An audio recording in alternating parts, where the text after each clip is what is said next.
Born in 1890 in Iowa, William Harrison Fleagle, known to family and friends as Jake, was the youngest of 4 sons raised by parents with questionable reputations.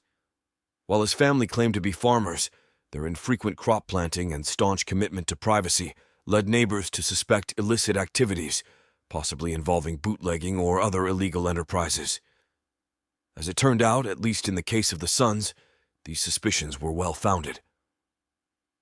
By the early 1920s, the Fleagle Gang had already become involved in burglary. Their criminal activities escalated with the audacious robbery of a bank in Ottawa, Kansas, on November 2, 1923, yielding a substantial $150,000. 3 years later, on October 16, 1926, they targeted a bank in Marysville, Kansas, but their haul was a meager $741. However, their criminal activities extended beyond these isolated incidents, as evidenced by regular bank deposits in multiple Kansas towns. Authorities would later uncover deposits totaling $150,000 in Garden City banks since 1921, with an additional $10,000 in Dodge City and several $1,000s more in Scott City. These substantial deposits often preceded dramatic robberies in the Midwest. Throughout their decade-long crime spree, the elder Fleagles somehow maintained a lavish lifestyle on a purported horse ranch spanning 160 acres. Ironically, this ranch lacked both horses and crops, raising further suspicions about the origins of their wealth. The most infamous heist carried out by the Fleagle Gang occurred in Lamar, Colorado, on May 23, 1928. 4 armed robbers stormed into a local bank at 1:15 p.m., demanding cash. However, the 70-year-old bank president, A.N. Parrish, bravely drew a pistol from his desk and fired at bandit Howard Royston, hitting him in the face. In the exchange of gunfire that followed, Parrish was tragically killed instantly. His son, John, who worked as a cashier at the bank, rushed to his father's aid, but was also fatally shot by the robbers. The gang managed to secure $22,500 in cash and an additional $13,700 in Liberty bonds. To make their escape, they took 2 bank employees as human shields in a late-model Buick sedan. Sheriff Ellie Alderman initiated a pursuit, but the gangsters spotted him and attempted to divert his attention by pushing one of the hostages from their car approximately 15 miles from Lamar. Alderman persisted in the chase until the outlaws disabled his vehicle with high-powered rifle fire during a second encounter. As night fell, manhunters lost their trail, and the gang continued their flight. On that same night, Dr. William Weingar was summoned from his Dighton, Kansas, residence to attend to Howard Royston's injuries. After treating Royston, Dr. Weingar met a gruesome fate with a shotgun blast to the head. His lifeless body was left in his car, with a note intended to suggest that the murder was an act of revenge. One of the bank hostages, Everett Kessinger, was shot multiple times and left in a cabin near Liberal, Kansas.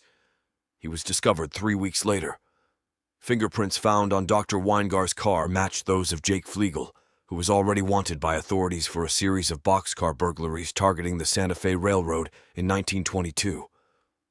In early spring 1929, Jake Fleagle, his wife, and accomplice Joe Miller were briefly detained for vagrancy in Stockton, California.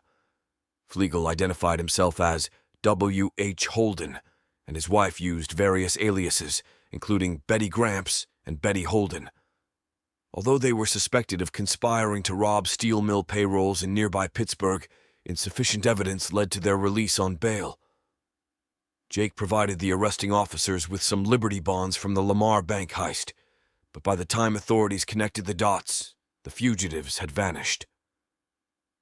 On June 22, 1929, 3 masked bandits armed with Tommy guns and a tripod-mounted machine gun intercepted a Southern Pacific mail train near McAvoy, California.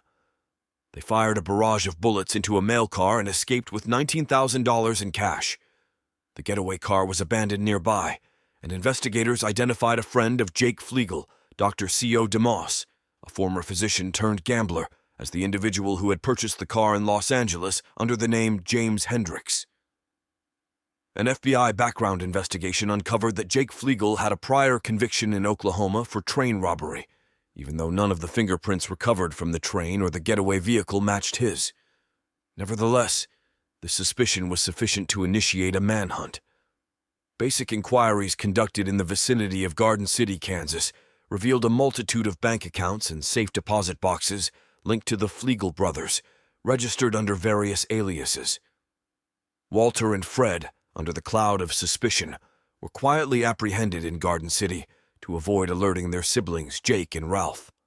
A letter sent by Ralph, postmarked from Kankakee, Illinois, led law enforcement to apprehend him there. Upon his arrest, authorities seized 3 revolvers, 140 rounds of ammunition, and a set of California license plates from his car.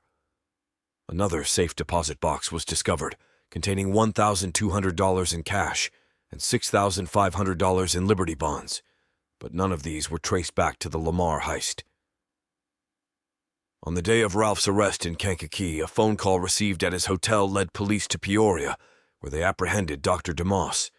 He was interrogated and subsequently released due to a lack of evidence, despite his Buick sedan being identified as the Lamar getaway vehicle. During a search of a Peoria apartment previously shared by DeMoss, Jake Fleagle, and his wife, law enforcement recovered 5 rifles, 4 pistols, a shotgun, and 2,000 rounds of ammunition. Joe Miller was captured in Reno, Nevada on July 19, 1929, and initially held as a suspect in the McAvoy train robbery until a conductor's testimony cleared him of involvement. However, he was still extradited to California on unrelated robbery charges and accused of assisting Dr. DeMoss and Jake Fleagle in stealing $1,400 from a victim named Tom Jenkins several months prior. 3 weeks later, on August 9th, Ralph Fleagle reached an agreement with Colorado authorities to avoid the death penalty. He confessed to his role in several bank heists and implicated other gang members, including his brother Jake, Howard Royston, Ernest Rhoda, and George Abshir, a.k.a. Bill Messick. Ralph acknowledged luring Dr. Weingar out of his home in May 1928 and writing the note discovered with Weingar's body. Still, he identified Jake as the actual shooter in that murder. He then directed law enforcement to San Andreas, California, leading to Royston's subsequent arrest. Abshir was captured in Grand Junction, Colorado, where he was known as a resort owner and bootlegger. While in custody on September 18th, the gang members admitted to committing 6 bank robberies, amassing nearly $500,000 in loot since 1923, but all of them steadfastly denied any involvement in the McAvoy train heist. Ralph Fleagle faced conviction for the Lamar holdup murders on October 26, 1929, with jurors recommending the death penalty despite his prior agreement with the prosecution. This recommendation compelled the judge to issue a capital sentence, a fate that was mirrored for Abshir and Royston when they too were found guilty and sentenced to death. On March 13, 1930, the Colorado Supreme Court rejected the appeals of these 3 convicted killers. Ralph was executed by hanging on July 10, 1930, followed by Abshir and Royston on July 19th. Meanwhile, the search for Jake Fleagle continued. Federal authorities and railroad police stubbornly refused to acknowledge his innocence in the McAvoy train heist, as bank robbery was not yet a federal crime at that time. As the summer of 1930 drew to a close, law enforcement officials discovered that Fleagle had been corresponding with a professional gambler seeking assistance for a robbery in Arkansas. The gambler was persuaded to arrange a meeting with Fleagle, and they set it up through personal ads in a Midwestern newspaper. The meeting was scheduled to occur on a passenger train in Yellville, Arkansas, on October 14, 1930. Awaiting Fleagle on the train that afternoon was a posse that included 2 plainclothes officers from Los Angeles, Missouri Pacific Railroad detectives, and U.S. postal inspectors. Fleagle, unsuspecting, boarded the train at Branson, Missouri, just 30 miles northwest of Yellville. When confronted with guns, he made a move for his own weapon and was shot down. He passed away hours later at a hospital in Springfield without providing any information to the police. Only later did law enforcement admit their mistake, acknowledging that the McAvoy train robbery had actually been carried out by the Frank Ellis Gang. If you would like to hear more true crime stories like this one, please click the like button and subscribe to my channel. Thank you for watching.